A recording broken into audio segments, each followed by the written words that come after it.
Hello and welcome to New Junction. You join me today on the October update at the layout. A bit sooner than normal. I think it's been less than a month, but we've been so busy and there's so much progress on the layout. I wanted to bring you a video. Before I get on with showing you the progress, as usual, I will briefly talk about what's happened since the last one.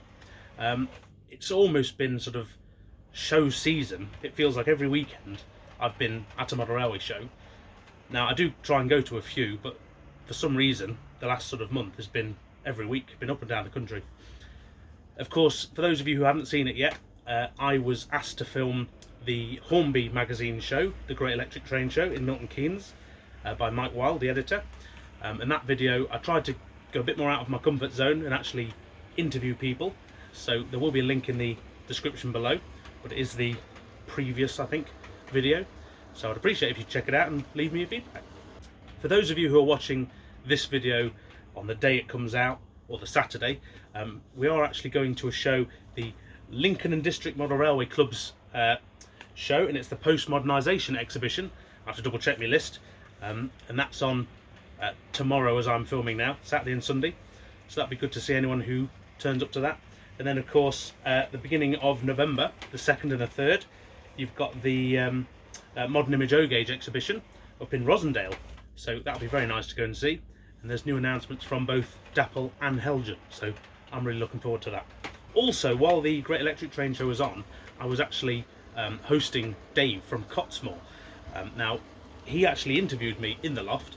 Now, funny thing, that was actually done at 2 AM in the morning, and that's just gone live, so I will put a link to that video again down in the description. So if you want to know a bit more about my history and whatnot, feel free to watch. That's about 45 minutes of me rambling, so a bit like this but more of the same. Also, what he's done, he's very kindly left me his Northern Rail Sprinter for me to have a play with and have a run, and that's what's going around wherever it is. So I'll show you that in a minute, but it's very kind of him. Right, with all that out of the way, we will now get on and I'll show you what I've done on the layout.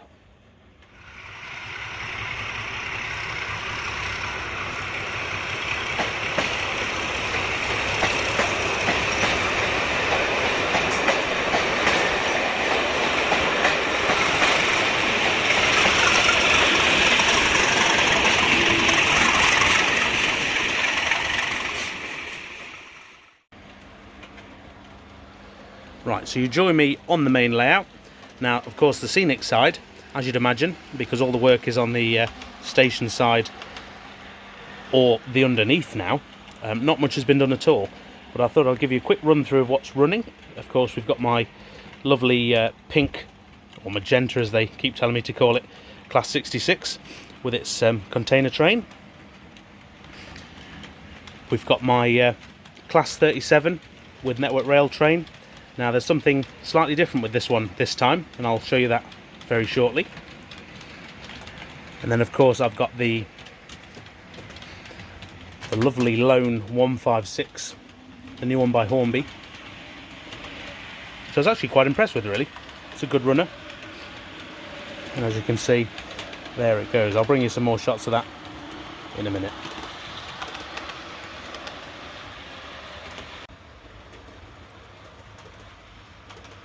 So as we come round to the urban side of the layout, as you'd imagine, not much has been done here. However, there has been some real progress, really. As I pan you round, you will see the first back building is in place.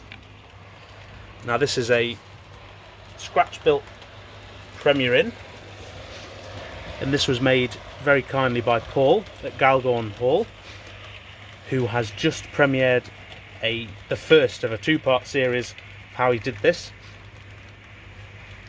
And again, a link will be in the description to his channel. But I think it's absolutely fantastic. And if I bring you down sort of train level and pan you up, you can see that looks really smart.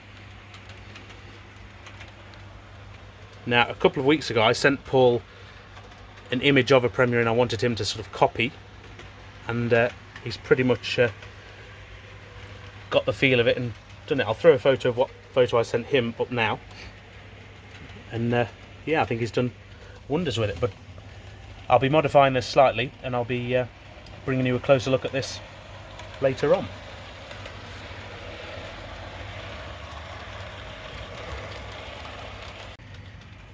Now, as some of you know, I've had my Colas network rail train for some time now, but I've never had the end coach, which is a BDSO. Now, I was lucky enough to be contacted by Pat of Pat's Trains UK1 on YouTube, and he wanted to loan me this because he thought it would suit my train. So he's briefly loaned me this to film and whatnot, and I think it looks absolutely smashing. All the lights work, etc., and I'll show you a clip now. And this will feature in a few videos on the layout, but as you can see, very nice indeed, and again suits the modern image feel of New Junction. Right, now I'm going to take you to what you're all waiting for, to see what I've done on the bottom level. Right, so probably one of the biggest improvements to this lower level is the addition, or the start of the addition, of my hobby zone drawers and things. This is about half of what I've got, so I've probably ordered a bit too much. However, this is exactly what I originally wanted this for, before the O-gauge loop. Now, the O-gauge loop currently goes around the rest of the boards. This is in the way, so one future project is to try and get an O-gauge loop to go around these hobby zone drawers when they're in full, but that's a problem to tackle in another video. I just wanted to show you the progress that I've got so far, and it's already working. I've already had a go weathering my HHA wagons with some weathering powder, and I think they're turning out alright, and I'll of course do a video on how I've done that, but no, turning out alright. So let's show you the rest of the O-gauge. So panning to the left of the hobby zone area, you can see the beginnings of the O-gauge. Now, as you can see, I've got a few tank engines and the Class 08, and then a small rake of wagons. This will be to bring you a short feature on entry-level O-gauge items, so I'm quite looking forward to bringing you that. So if I show you what progress I've done, I have a small sort of drawbridge which is above the loft hatch, as you can see. That's just a removable piece of wood. Nothing's in place yet, and it needs to be made more permanent, but that shows you how it's done. Coming down the layout, we're currently underneath the heritage station here. See my mess of wires. As you can see, I come round a curve. Now, this is the joy of O-gauge. Of course, it's massive. So I've actually got probably about an 8 or 9 foot radius curve underneath there, but that is the minimum I can get away with. If I pan you down,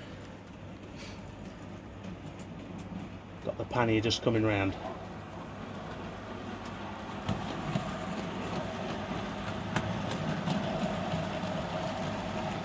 Even though they're small tank engines, it's absolutely fantastic. Ooh, there's the messy loft, and of course you can see where it goes to, another dead end there, and then that'll just go back on itself. So coming back up to the edge, you see I've got my pile of track to go back around the corner, and then the pannier's come to its dead end, and then that's the other side of the hobby zone stuff. And of course that's going to be the logistical challenge, to get the loop to go past this, but I'll bring you that on the next episode. So for now, I'm left with going backwards and forwards with the O-gauge train. However, progress is being made, slowly but surely. I don't plan on having this Scenic just yet, but we'll see how I end up. And I look forward to doing a few O-gauge videos. Right, I'm now going to leave you with some running shots I took when David from Cottesmore turned up with his Arriva stock. And hopefully you've enjoyed this video, and I'll see you in the next one. And don't forget guys, all the links for everything I've mentioned in today's video will be in the description. Thanks again, take care, bye.